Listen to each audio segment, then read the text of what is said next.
Hello everyone! Today, I'll be showing you how to contact a seller on StockX.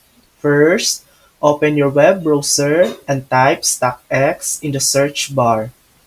Click the link to access the StockX website.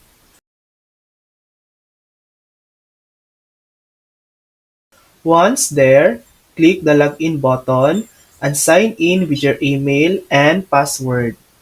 After logging in, navigate to the product you want to buy or have placed a bid on. Sometimes seller details might appear under product descriptions or product details. If you can't find the seller's information, scroll to the tab and click Help. This will take you to the StockX Help Center. From there, look through sections like product guidelines, payments, and shipping.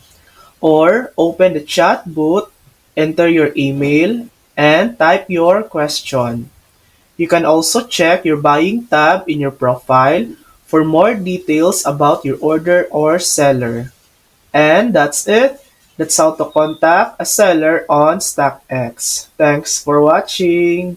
If this video helped you, please like and subscribe for more helpful tutorials.